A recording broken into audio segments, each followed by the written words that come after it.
This is a Hot Pie Media original. What do I value?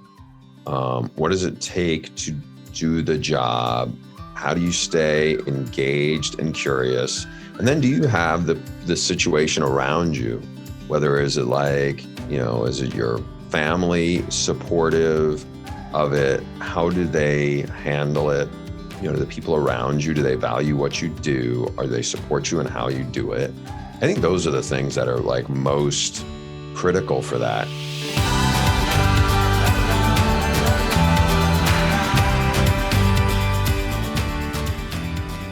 Hi, I'm Erik Korem, and this is The Blueprint. I've spent my life helping Olympic gold medalists, NFL and NCAA athletes be the best at their craft.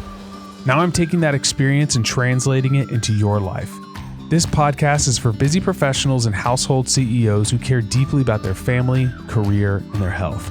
There's an ocean of content to wade through, but I do the heavy lifting for you and distill cutting-edge science, leadership, and life skills into simple tactics optimized for your lifestyle and goals. Bruce Feldman is the National College Football Insider for The Athletic, one of the sport's leading voices. He is also a sideline reporter for Fox College Football. Bruce has covered college football nationally for more than 20 years and is the author of numerous books on the topic, including Swing Your Sword, Leading the Charge in Football and Life with Mike Leach, and most recently, The QB, The Making of Modern Quarterbacks.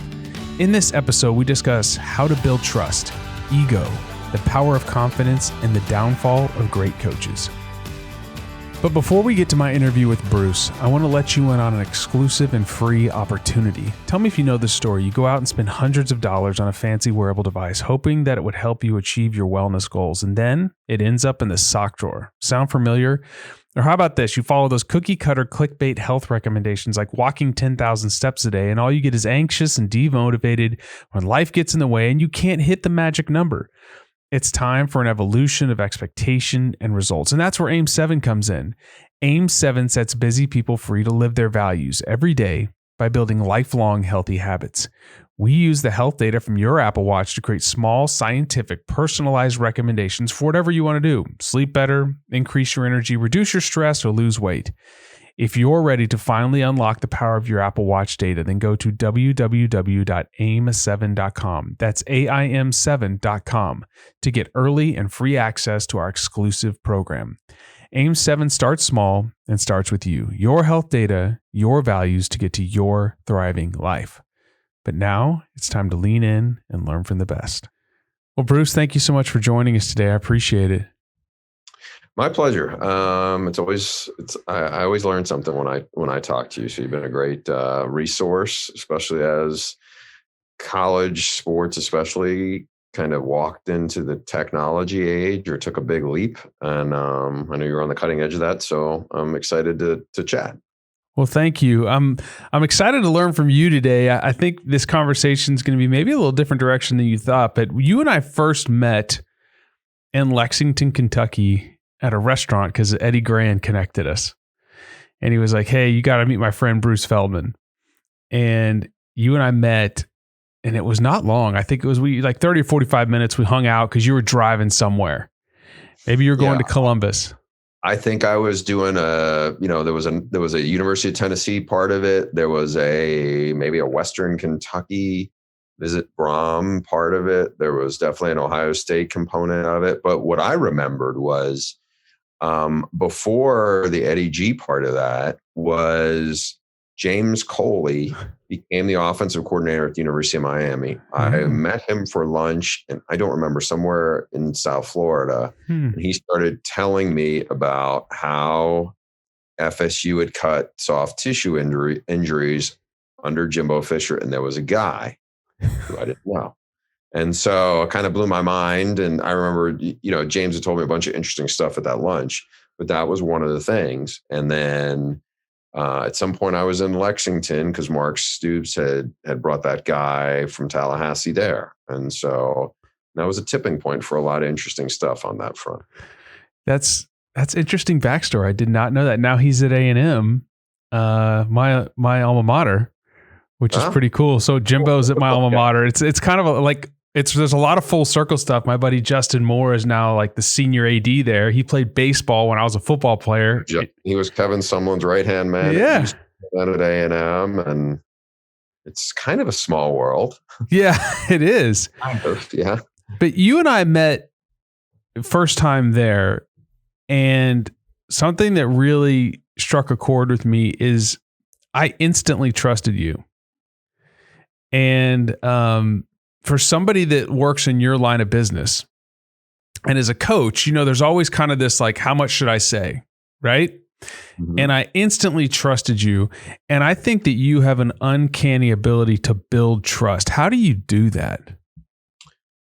That is a good question. I don't know that I think about it. Here's my approach to this. Like a lot of people in all lines of work, whether they're in sports or not, I feel like it's relationship based, right? And so if I have kind of a code of conduct, it would be started with this, is like, nothing is worth, burning the trust, or, the kind of thing where it's like, I would know if I did something that I felt like was not cool. I don't know how else to describe it. Some people can say you have to look in the mirror, that kind of thing. I just like, there's certain things I'm like, I'll jump ahead 5 steps and then I'll come back to it. Like one of the things is when you develop a relationship with somebody, whether it's a coach or, whoever it is, you talk to them a lot, whether you talk to them over text, whether you talk to them over lunch, whether you talk to them over beers. And sometimes you find out things that are, quote, have news value, or you can write a story about them or whatever. And one of the things is when somebody really trusts you, especially if you really have a long relationship with them, they tell you stuff and you're just talking. And there are times where I will get off the phone and be like, well, I should go back to them and say, hey, do you mind if I not going to quote you? Maybe I'm not going to quote you, but report that. Mm-hmm. Because what I don't want to do is talk to somebody who, feel like they trust me and I have a good relationship with them. And I report something and they're like, whoa, I didn't expect you to report that. Because then did I intentionally burn them? No. But I always feel like, let me not be in the gray area in my head where, is it okay if I report that or not? Because sometimes people will tell you something, especially if it's a coach, and especially if it's a, for the lack of a better term, front-facing coach, where it's a head coach or somebody who deals with the media a lot. Like in the role you were at UK, and I'm definitely at Florida State, I'm guessing you didn't deal with the media. You weren't in front of a podium. You weren't in front of, a screen. So, but there are a lot of coaches who you talk to that they end up, they're in front of a scrum of people. And sometimes they may tell the group something that they told me the day before. And so, there's times where like, that could be of news value. It's like, can I get out in front of that? And all I want to do, if somebody says, nah, I'm not sure, I'm not comfortable with that, then that's fine. Mm-hmm.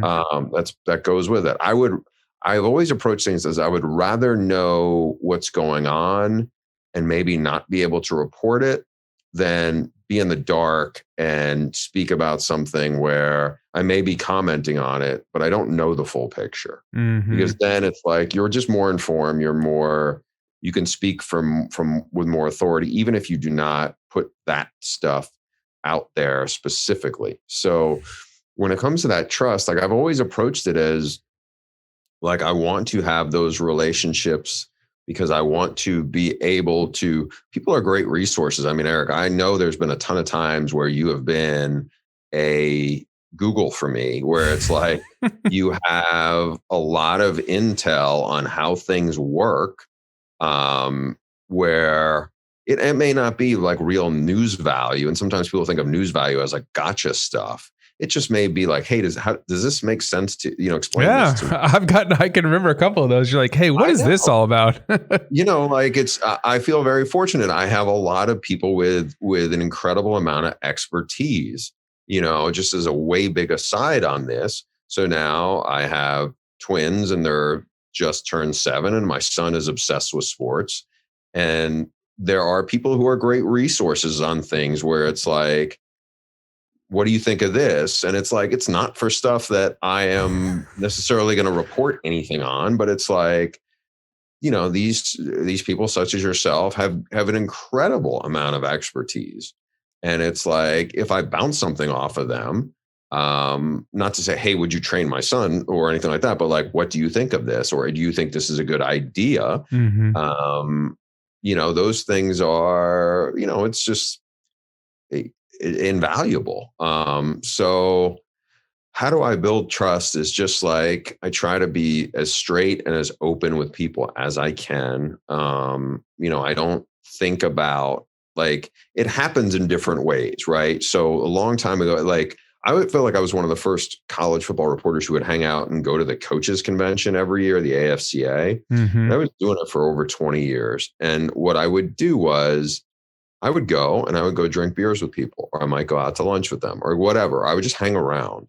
And the thing I did not bring a notepad, because if people see you jotting stuff down, especially people, in your line of work where they are, I don't want to say that there's an us versus them component of it, but look, you worked for Jimbo. It wasn't like Jimbo was Mr. Media friendly. He comes from the Nick Saban tree, of the Belichick tree, where it's like, they're very protective of the information. I get why they are. So, I have some other people who I respect as sports writers, but I know that, like, when we go to stuff, whether it's like a Pac-12, Big 12, Big 10 meetings in Arizona in May, like, I know some of the other reporters now go to those things, and some of them are always armed with their notepad. And I do not judge them for that and think that's wrong, because they have a job to do, just like I have a job to do.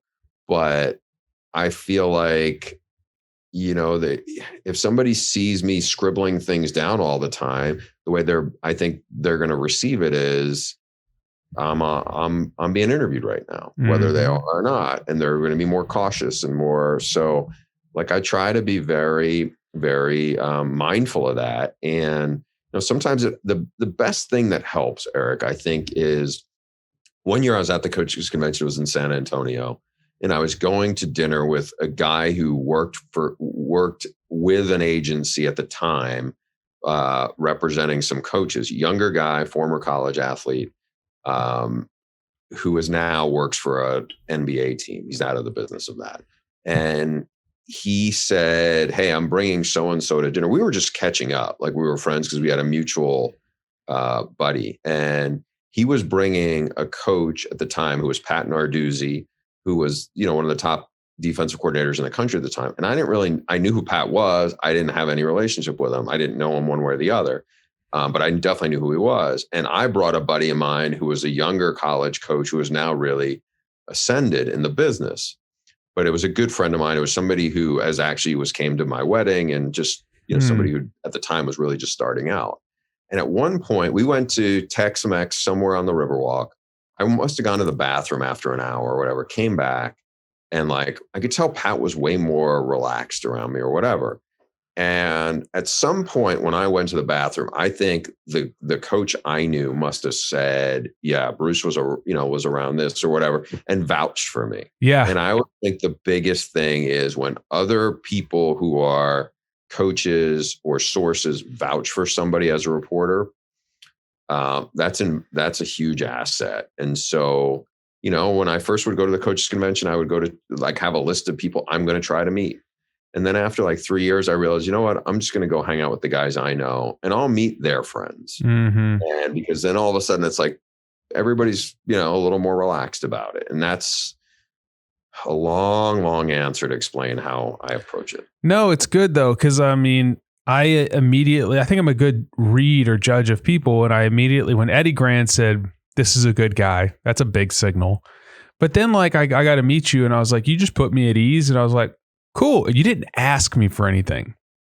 You just wanted to talk.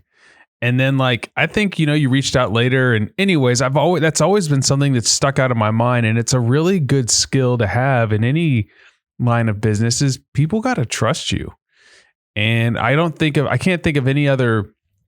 Information is your business in a sense. And you've always been a trustworthy person. Something else that, the art of what you do is you tell stories. and you tell really good ones.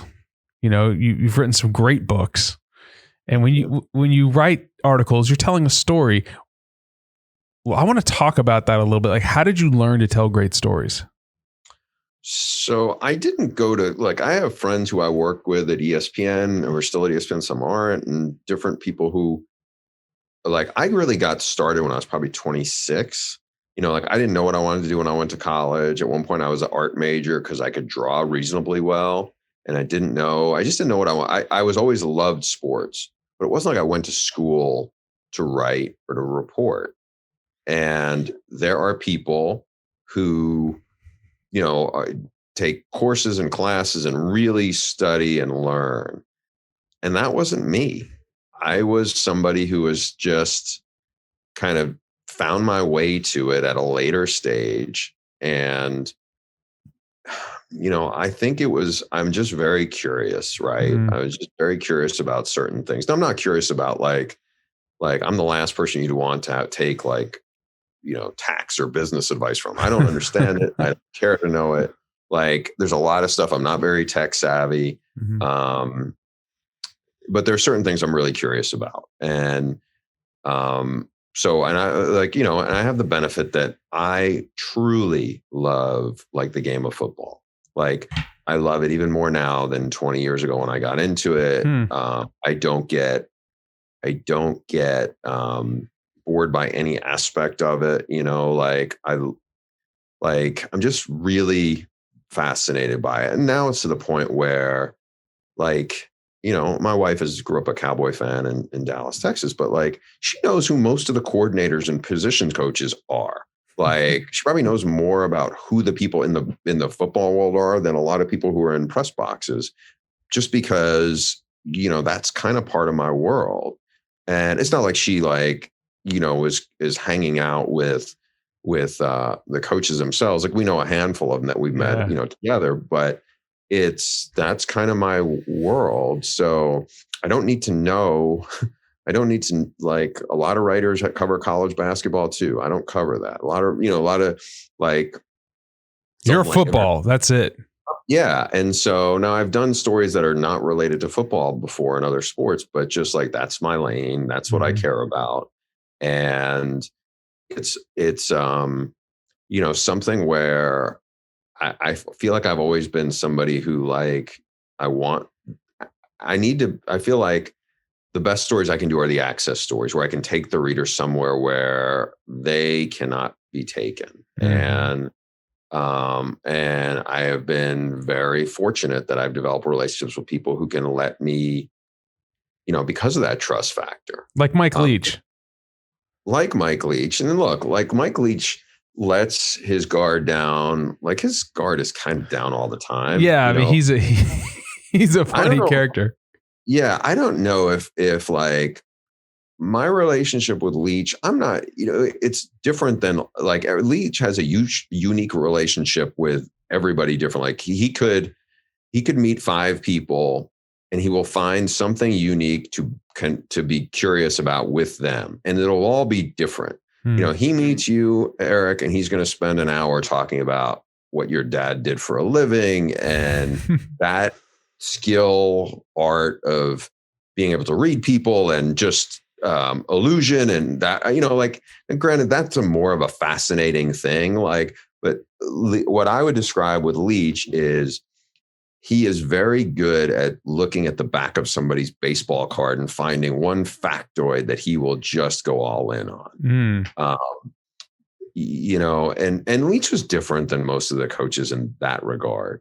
But, you know, like, I just feel like one thing that I've been fortunate with is I feel like I've been able to connect with different kinds of coaches, right? Like, I'm going to help out my old TV crew week 1. It's a LSU UCLA game. I have both staffs I probably talk to more than any other staffs. The UCLA staff, I've known Chip Kelly for a long time. He's a certain way. Ed Orgeron's the LSU coach. He's a complete opposite guy of Mike Leach. The only thing those two guys have in common, other than football coaches, is they don't golf. In that regard, that makes them a little bit unique in their own way, but they are complete opposite personalities. Mike Leach, you cannot get off the phone. Ed Ogeron, you can get him on the phone. You just can't keep him on for more than, usually 3 minutes because he's got to go, and moving on and going 100 miles an hour. But so all those things, like, I'm curious at all aspects of it, and I guess it just comes back to the curiosity. It's the curiosity and how can I tell a story? It's not necessarily, like in 20 years ago, I was doing I was doing more stories that would be more open-ended, and they may have had a darker component to them, and these stories now that I'm more drawn to, I don't think they're that way. That's kind of where I'm at in my life, and I don't begrudge anybody for how they approach the job that they're doing as writers. This is just what I'm curious about, like the same person who, when I was, 15 years old or whatever it is when you're in ninth grade, who went to football camp at Marist College and probably didn't pay enough attention to the stuff I could have learned from, is now the one who soaks up everything I can soak up on the detail work. Mm-hmm. But when I was, and it's probably not that uncommon where it's like, I wish I knew then what I know now, or I wish I, like whatever. I don't, it's not like if I had been way more intellectually curious and focused in ninth grade, that I would have been, Tony Gonzalez as a tight end. So, but at least now I know what, I kind of know what I don't know. And, it's kind of, maybe that's why I'm so curious, is because some of the other things I was kind of like just letting it fly by me too fast. So you've been around some really cool really cool coaches. You've been around a lot of great coaches. Are there any commonalities that you see amongst them that's like, there's just like this kind of this thread, like they have different personalities, but is there something or a few things that you see that like, man, like that like Ed Orgeron's like won a national championship, struggled, done a lot of interesting things, but man, there's something here that also maybe Bob Stoops had, or maybe that Chip, you know what I'm saying? Like you've been around some great folks.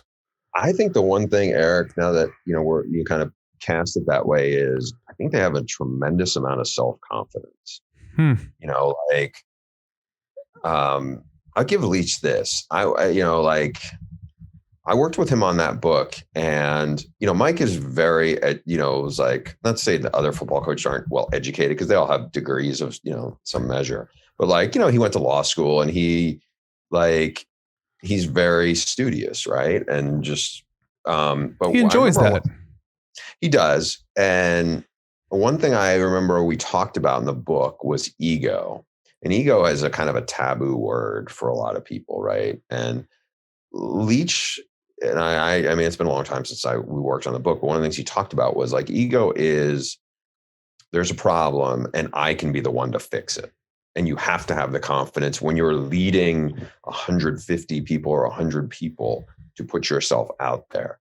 And I think of Ed Ogeron as like, he is obsessed with recruiting. It feeds into all sorts of things inside him, the chase, the energy, all these things. But the biggest thing for him is he has a complete confidence that I know what I'm looking for. I know what I see. And he learned under Jimmy Johnson, he learned under Pete Carroll, and he learned from all sorts of other people around him. But I don't care that somebody else thinks he's a 2-star or somebody else thinks that guy's a 5-star. No, it's what I think that really matters. And to be able to act on that without hesitation or with little hesitation, I think, that pays off, because it pays off where if you're a recruit and you're hearing all sorts of recruiting pitches from, other people, and you're 17 years old and this is the first time you've ever been through something like this, it can be reassuring and trust building, and, to lead people. If you're wishy-washy on it and not projecting a complete command, then you're digging out of a hole. I think that's the biggest thing. Like, I forgot maybe it was the fact you mentioned Justin Moore or whatever, but I was just thinking like Kevin Sumlin in 2011, 2012, even from the time I really first kind of connected with him when he was at Houston, is one of the most charismatic people I've ever seen in coaching. And he projected a lot of strength when, like, I was fortunate to be with them. They had beaten Nick Saban in Alabama, Johnny Football's redshirt freshman year. He wins the Heisman. The next year, that's the game of the century. I'm with them in College Station that week. And I remember that meeting, the I don't know, 3 hours before kickoff, everybody was and that guy was glowing. He was so like in the room and different.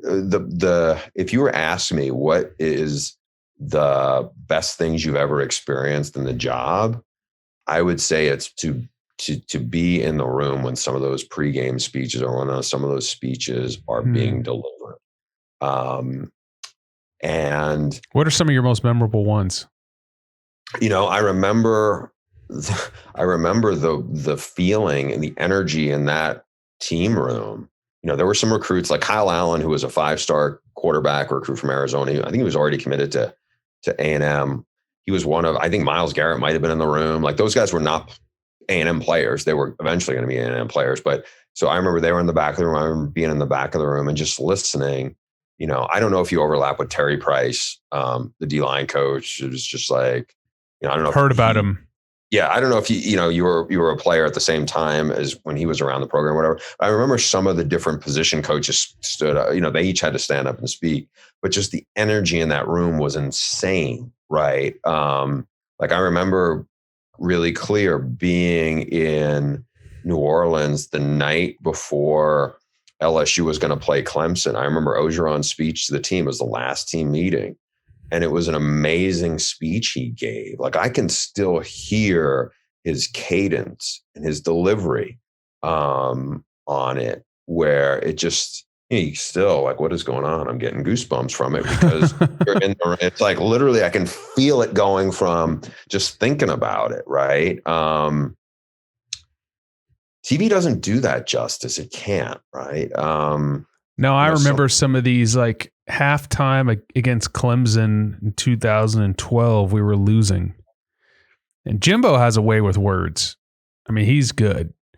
And he's at halftime. He's like, we're down. I think it was 12 or 14 points or something like that. And they were coming on strong. And he's like, guys, we're just standing in our own way. And he rallied the troops and he was like, I just remember coming out of the halftime and the guys, and it was like everybody forgot about the scoreboard because they trusted in what he was saying and what was going to happen. And it happened. And that was kind of the tipping point. I actually remember, you'll appreciate this. I asked him one time, we were in his office, because you remember, I don't know if you knew, I was his director of football operations and director of sports science. I don't think I knew that you were the DFO. No, I don't think I realized. Yeah. So I was after I started as a speed coach, and then he asked me to be the DFO. And so I was doing so much on the road organizationally. When Andy Urbanek retired, Andy was like, Erik should be the guy. And I'm like, I've never been a DFO before. And I was like, Jimbo, if you want me to do it, I will do whatever you say, but can you name me director of sports science? That job didn't exist yet. And he was like, yeah, you name yourself whatever you want. I don't care. He didn't know, what I wanted to do. But anyways, I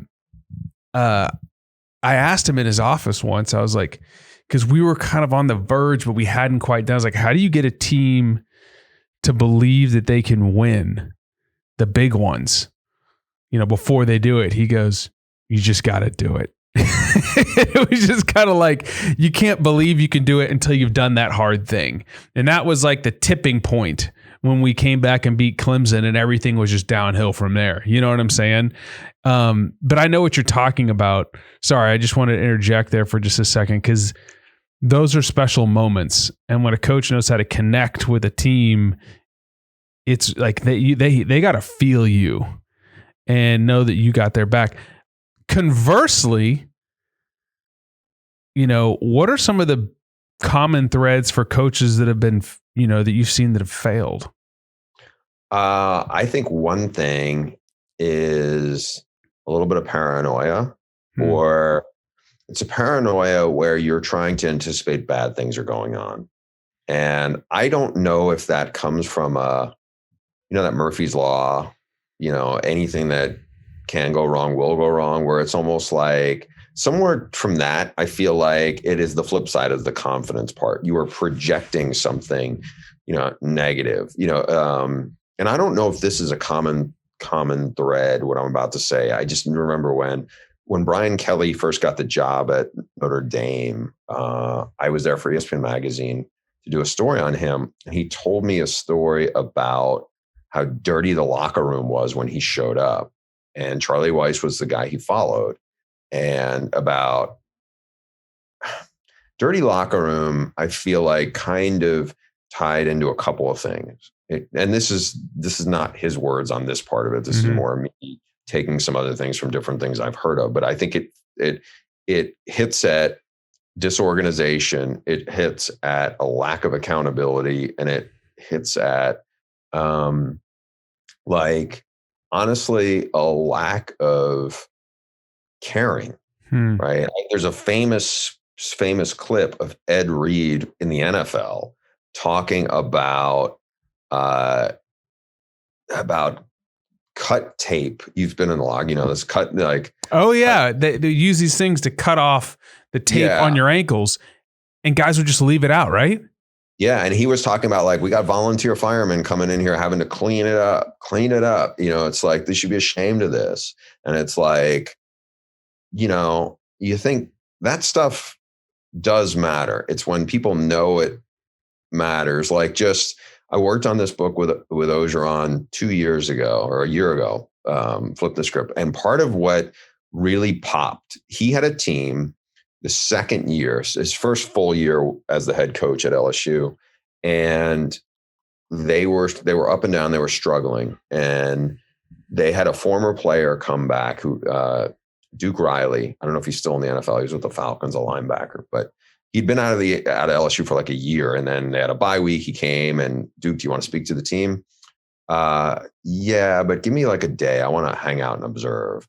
And one of the things that Duke Riley lit into his former teammates and the rest of the team about was, I watch how you don't clean your trays. I see you don't. You parked in a handicap spot. I see. And he rattled off 6 things that and I thought it was interesting because it just, that kind of stuff, as I'm sure you've heard this a million times in different places you are, but the little things are the big things, and so going all the way back to the Brian Kelly observation of Charlie Weiss's locker room not being clean. And look, maybe I don't know what, sure, there could have been a lot of weird things happen. There could have been a lot of weird things that have gone on that. But I think it is when you have things get a lack of accountability and things just get really sloppy. I think that's something that has carryover. So you think coaches get paranoid about things that could happen? Because that was, we're talking about paranoia. So you're saying coaches get paranoid, this is the downfall. They just start making stuff up in their head. I think they spend more time worrying about stuff that, and again, some years their locker rooms, the locker room changes every year because of the make team. Some years they can probably manage it better, but I think that's one of the things that happens. Butch Jones did a really good job at his first couple of places, and then I think he did a nice job when he got rolling at Tennessee, where he took over not a good situation from Derek Dooley. But then at the end, when I think his coaching staff had turned over and maybe had some good assistants who had moved on, and maybe some of the hires he made weren't great. I think Butch Jones, he would see himself as a big culture guy, one of these guys who, like the basketball coach now at your alma mater, Buzz Williams, where they read a ton of stuff, and I think they're immersed in that, and that can be great. But also when there are things where you're spinning a lot of plates in the air, sometimes some of the plates are going to start falling. And when they start falling, I think some of the players start questioning things, I don't know precisely, I thought like Butch Jones did a lot of good things, but in the end at Tennessee, it all just started to implode. And then when it went bad, it all started to crash to the floor. And I think some of that, like, to me, is how, like, good coaches don't forget how to coach. People don't get dumber. There's different reasons why things start to fall apart. We're going to take a break for just a moment to talk about how you can get exclusive content designed for high performers just like you. If you're looking for information and resources to improve your health, well-being, and performance, then sign up for my free high-performance newsletter, Adaptation. Just go to www.erikkorem.com and sign up now. This newsletter is my effort to bring zero-cost, high-performance resources and tools to anyone with a desire to improve. But now back to the show. And some of them are out of their control. Most of them are out of their control. But I think that's the part that is very nuanced. And we as media people, I don't think we really have always a great sense for it on what the postmortem is.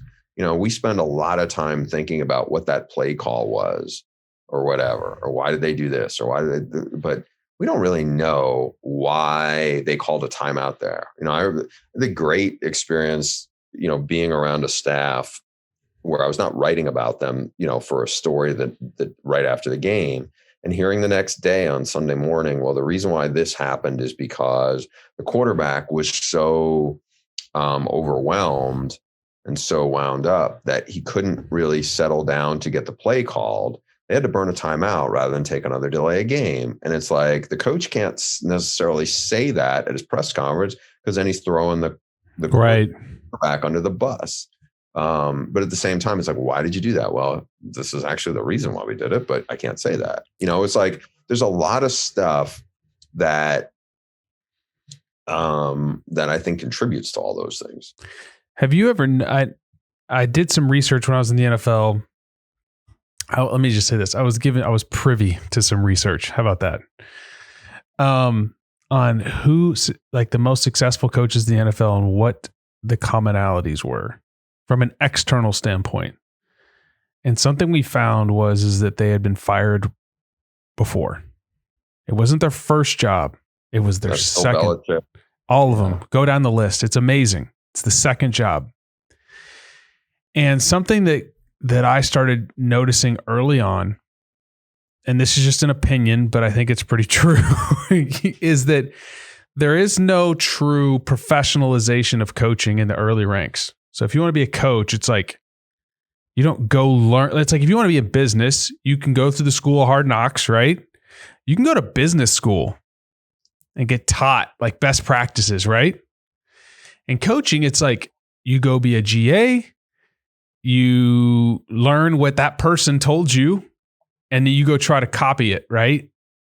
And so what happens is these coaches get thrown into positions they're really not even prepared for. And what they do is, how many times have you seen it where the coach goes in? I've seen it a dozen times where they go interview for their coaching job and they give the packet, right? Mm-hmm. And what is the packet? It's Nick Saban's packet, and they scratch out Alabama and they put the name of their team on there. So what they're doing is when you copy a model, you copy the errors. What is Nick Saban always doing? Oh, he's constantly reevaluating, though, like changing.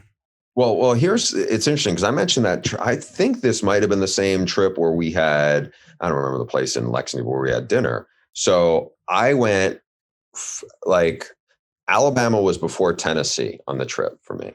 And I remembered I sitting in the cafeteria in the basement of the Tennessee football offices complex. Butch asked me a little bit about my trip to Tuscaloosa. And he said he drew, and this is obviously before, I think he spent 4 years on Nick Saban's staff, or 3 years before he got to our Arkansas State head job. I was talking to him. I spent an hour with Nick Saban. One of the things was like kind of change and staff turnover and managing it. And so what Butch did, and I should know this because I don't know the Greek alphabet well. I think is it the omega that looks kind of like a U, where it's Yes. It's like this. Yeah. The alpha and the omega. Yeah. I think he took that letter and he goes, here's the thing. He drew it on a piece of paper and then he drew a line right down the center of it. And he said, basically, this is how it works there. It's basically like whatever comes with winning is the temptation of complacency, or that's whatever. When you're constantly bringing in new people and purging old ones from successful, a lot of it, if you're bringing the right people, or if you're strong enough in your culture and your tenets of what you are and your identity, which obviously, he is that guy, you're able to regenerate it in a different way because you're constantly bringing in new energy. And I thought that was kind of interesting because he's really the only one who's been able to sustain it like that in college. Saban? Like Florida State, I think this predates you, but like Bobby Bowden did a remarkable job there. At one point, I remember talking to guys who used to work there, and they said one of the things was once he lost kind of the balance of some of those assistants. Chuck Amato may not have had a great head coaching run at NC State, but he served a very valuable role. Mark Richt served a very valuable role. I forgot, you can rattle off like 4 or 5 other guys who were in that 95 to 2002 run or whatever. And then when they left, the balance was off. And I think that's a challenge in terms of managing college athletics. Well, what I was trying to say is that like I think these coaches like Brian Kelly started it. Was it Division II? Yeah, he was at like Grand Valley State. And like his weird fact: his first All-American athlete was actually my cousin. Huh. He was a really good field hockey and softball player. How about that? This was back in New England. Yeah. So. I mean, that's crazy. I mean, but these, like he was able to like learn who he was, create a values system, a culture, and then go, okay, and had time to do it. Where I feel sorry for some of these coaches now. It's like they haven't, because it's so 24/7, they don't get to think about, like, they go from position coach to coordinator, and now they're responsible for a tactical thing. When you go from that to head coach, now it's like, oh my gosh, I got to create a culture and I got to learn how to get our guys to create behaviors off of that culture. Like so little of it now is tactical. It's like creating and curating the culture that you want. And now that with the money and everything that they get, the life cycle is so short. But if you look at NFL as a way to learn, a lot of like Pete Carroll, he didn't even know what he wanted to do until he had that time where he was out of a job. He's like, this is what I stand for. And he wrote it all out. Right. And if you look at over and over and over again, the NFL, you can get a second chance because it's such an elite fraternity. You know what I'm saying? There's ways to get back in it. But in college, it's like you hit the ground running. It's immediately, there's no time. Like you had better have it figured out and have a good idea and then be ready to iterate off of that. And if you're go ahead. Well, you think about the tactical piece, like this is as it relates to getting a college head coaching job. So we're going to talk about our friend Eddie Graham. Yeah. Eddie was known as a great recruiter. He had been a special teams coordinator and running backs coach, and he'd been at big schools. He desperately wanted to be a head coach. And I would argue, and you know Eddie better than me because you worked building with him for a long time. But I would argue that Eddie needed to be a terrific offensive coordinator. That is a tactical thing. Yep. To really become it wasn't the only way he could get. That was his best chance, was to get a head coaching job, was to be Mike Leach, not like style wise, but necessarily to be a incredibly proficient coordinator to get the job.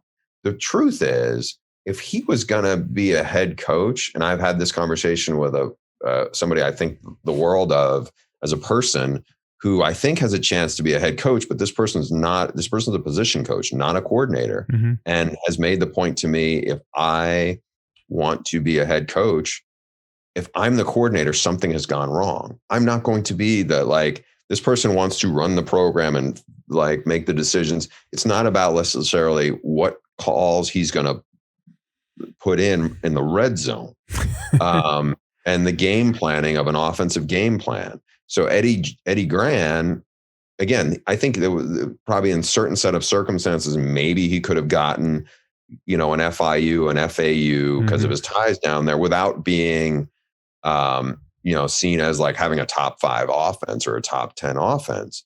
But that would have been the long point I'm trying to make on this is for somebody to get a head coaching job, you basically have to impress somebody in one capacity that might not really be the most critical thing in determining whether you're actually a good college football head coach. You're exactly right. And that's where the flaw is in the system is if you look at business or any other domain, there's ways to vet people.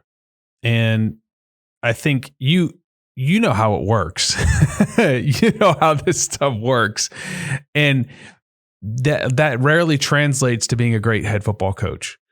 And there's plenty of, if we were just to do a study on it, there's plenty of cases where people weren't exceptional coordinators, but fantastic head coaches. John Harbaugh was a special teams coordinator, one of the longest tenured guys in the NFL right now, and people love to play for the guy. But the skill set required for that job is different than is required to be a coordinator. You have to have a global mindset. But that's I don't know how we got to this, but it's such an interesting, curious thing for me to look at. But one of the things, I sent you before, we always ask on this show, it's a podcast about high performance. And you've been around elite performers, players, coaches. I mean, to me, in my mind, you are an elite performer because you're the top of your game and you've been consistently producing for all these years. What does high performance mean to you? In how I am judged, I don't think it's really, as a performance coach where you're like, okay, this guy topped out at 23.6 miles, like sports is so scoreboard driven, whereas to write or to report about it really isn't that way. I can say I work at The Athletic. I did this story. It drew 719 subscribers, new subscribers. Yeah, there's a tangible element to that. I don't think in context of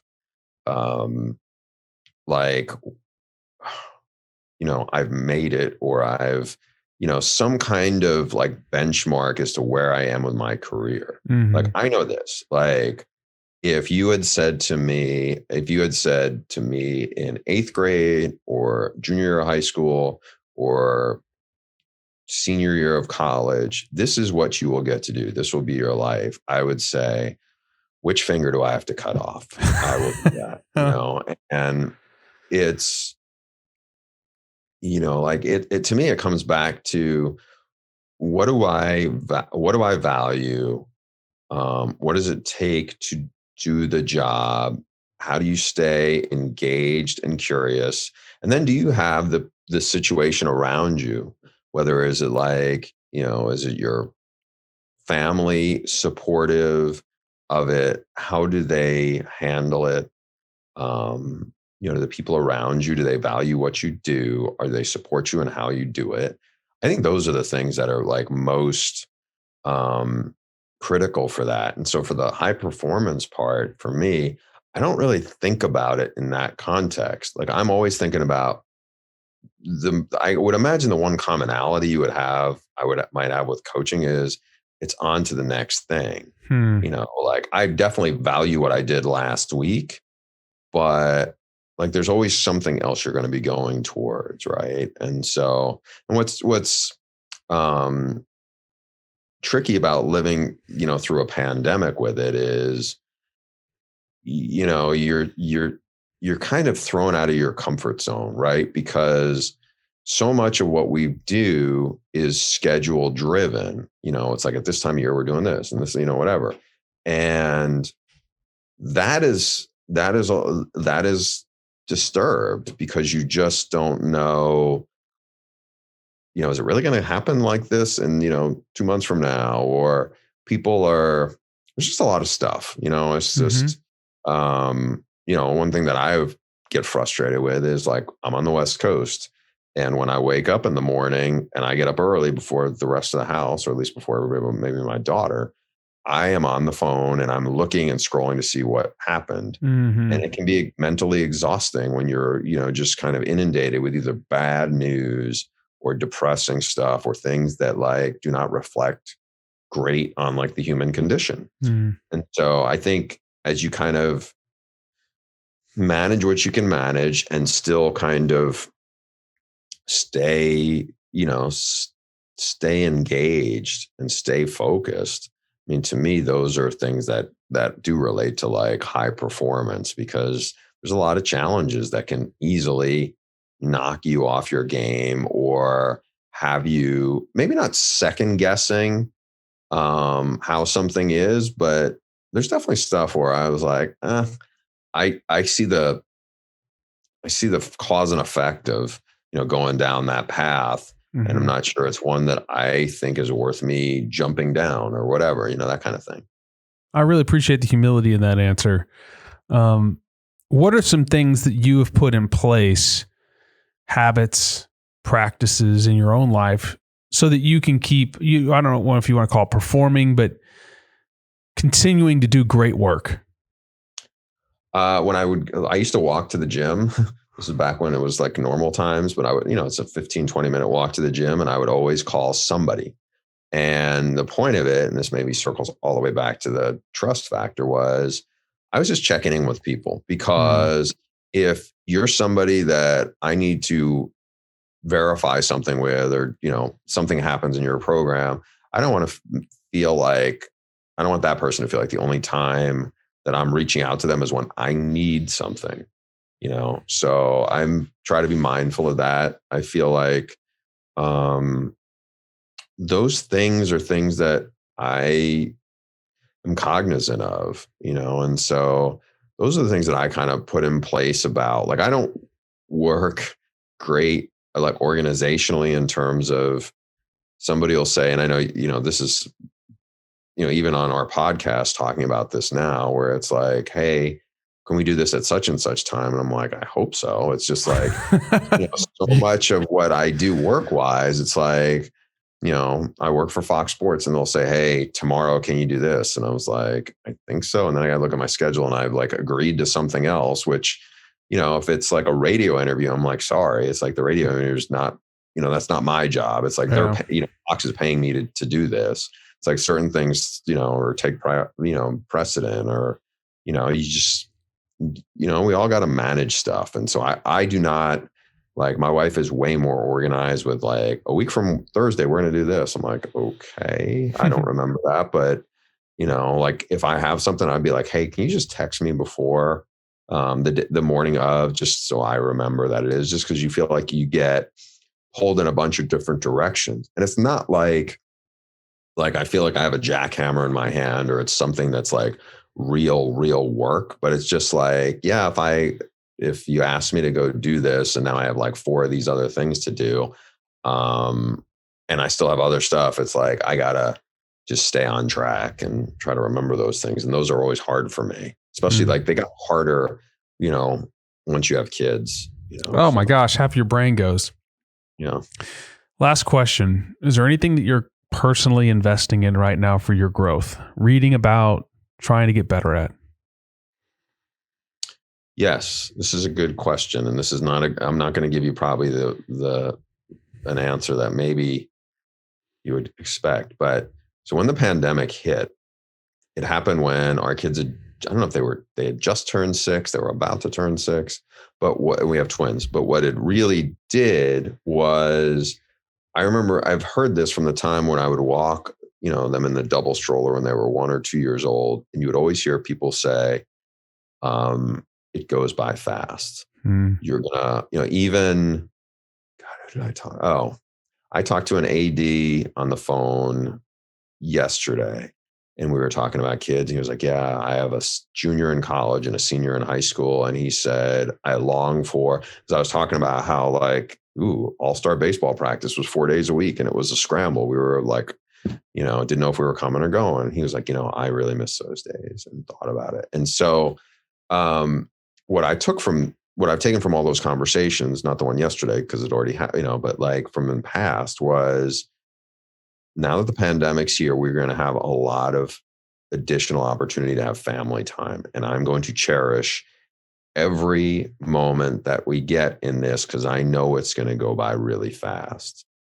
And while you're in the middle of it. And I think that part of it, to, be present or whatever, like something could happen.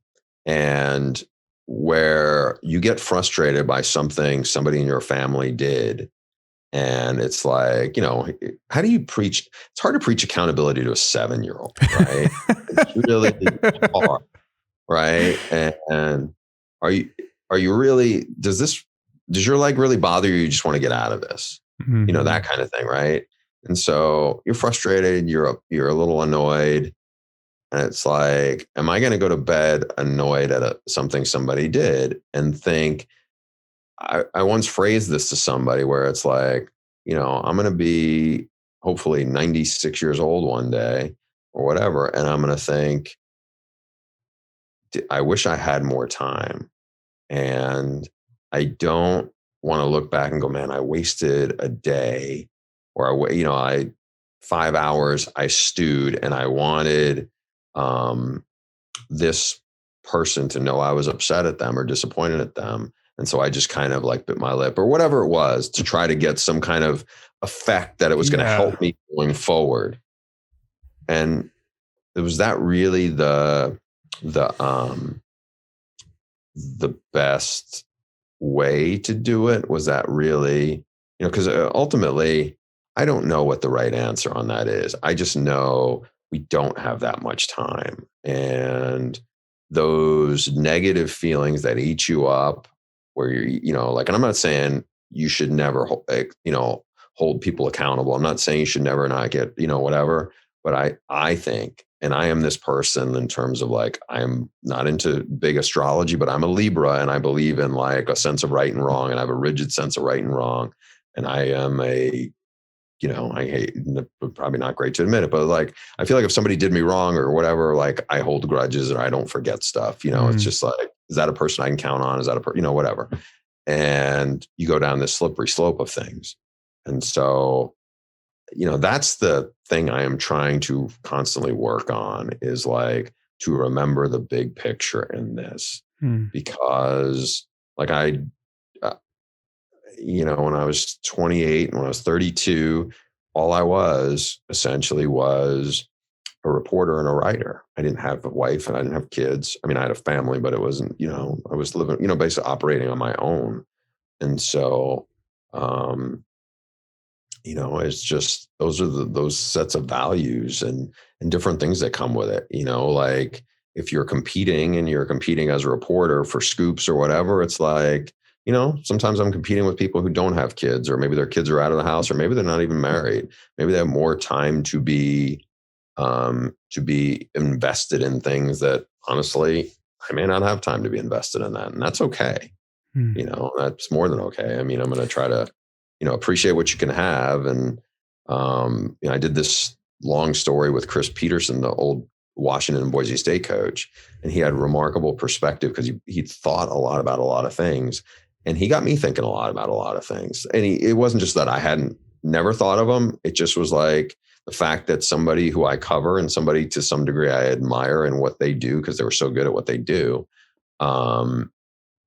was emotionally battling and engaged in these same sorts of issues of balance, gave me more of a green light to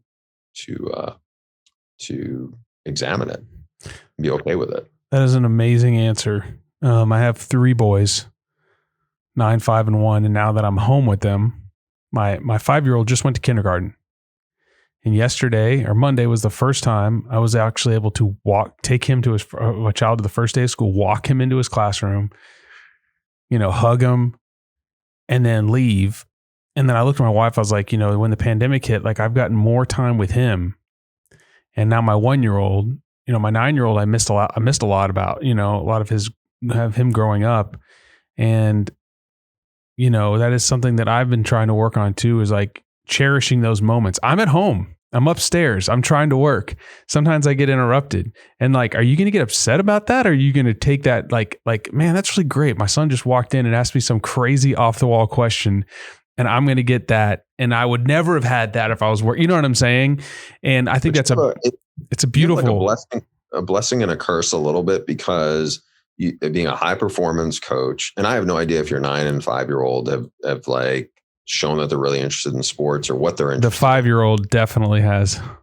Yeah. So that's going to be fascinating, because you've not just been around it, was your livelihood. Right. And so you have this expertise, and yet at the same time, it's like, how do you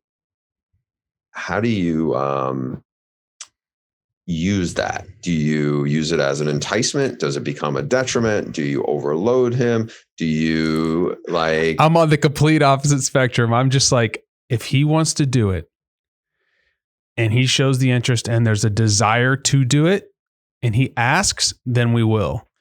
Because you've seen it. I've seen it. Parents burn their kids out and then they resent them for it. What happens if he shows a desire for it? He already has. Right. So how much food do you put on his plate at that point? Right. I mean, even think about that. I'll give you a tip. Well, I'm not saying the food part. I mean, how much you put on his plate. Minimal effective dose. So think about it this way, Bruce. If you go to the doctor and you got a headache and the doctor's like, hey, Bruce, just take 1 aspirin and you'll be okay. Would you then go take the entire bottle? No, of course not. No. In training, minimal effective dose. What's the smallest amount of work that you can do to get a positive result? So with a kid, it doesn't take much. Make it playful. And if he wants to do something, then we'll do just enough. And then that's it. Outside of the sport itself. But if more coaches would implement that, you would see long-term results would be phenomenal. But instead we're like, 1 aspirin's good, 20 aspirin's going to be even better. What do you do if the kid is like obsessed with watching Usain Bolt videos? Oh, my son loves to watch baseball and football. He, what was the great receiver for Alabama last year? Devontae Smith. He thinks he's Devontae Smith at 5 years old. And now it's baseball season, so he's been watching baseball all summer and plays all day long. And we just let him play. And then if he's like, let's just take Usain Bolt, go out and sprint, have a ball. Here's the interesting part for this. So he's at 7 on my side of this.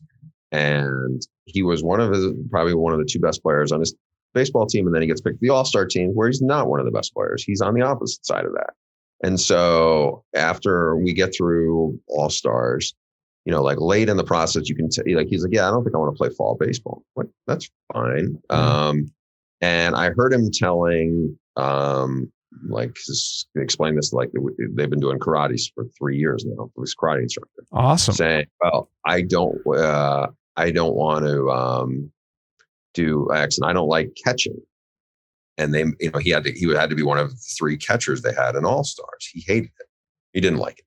And I said, well, the reason why they made you catch or had you catch was because some of the other kids on his team, like they would play catch when they get home with their dads and really be into it. He never asked me to go play catch, and I wasn't going to force him to do it. So he was not very good defensive player. So they had him catching. And so it's like, it's a weird thing where if you practiced at it, you wouldn't have had to be the catcher because you could run. But if you could actually consistently catch the ball, then you don't have to be the catcher. But because we didn't practice it. So are you saying should I have inserted myself there? No, baseball is like one of those where it's like, if he doesn't want to, if he's not really that into it, where he doesn't want to practice it, the fact that he ended up having to catch, all right, that kind of worked itself out. It's not, maybe he'll want to play baseball in the spring, maybe he won't. But it was just like he got turned off by catching. because that's what they had him doing. And that kind of soured him on baseball. And the reason why he had to catch was because he didn't practice enough relative to the other, 7-year-olds or whatnot who played. So it's kind of an interesting, kind of a dynamic on that front. Kids are, it's a little micro experiment you run every day. And I mean, in a positive way, you know what I'm saying? Like, how can I be better? How can I push them a little bit? How can I be a better parent, better father? But Bruce, I didn't hijack your podcast at the last. Dude, you're fine, man. You're totally fine. This has been a fantastic conversation, man. I really appreciate you taking the time. I know you are super busy, especially in training camp. There's a lot of stories to tell right now, and I just want to tell you how much gratitude I have for you doing this, and it's been a blast. And I hope we keep the lines of communication open so that I can still keep, if you need anything answered or have any questions about your kids, I'm right here to help. You're going to be a resource a lot longer than you want to be. Hey everybody, I have one ask from you today. I've been studying the growth playbooks of the best podcasts, and the number one thing you can do to grow your show is to get more reviews. It takes less than 60 seconds, and it's critical for podcasters like me. It would mean the world to me if you would head to the Apple Podcast app and leave a review on my show. My goal is to get to 150 reviews in the next 2 months, and I know that we can do this with your help. Thanks for listening. You can find more episodes and all of our other Hot Pie Media originals baked fresh daily at our home online at hotpiemedia.com, the Hot Pie Media YouTube channel, or wherever you listen to podcasts.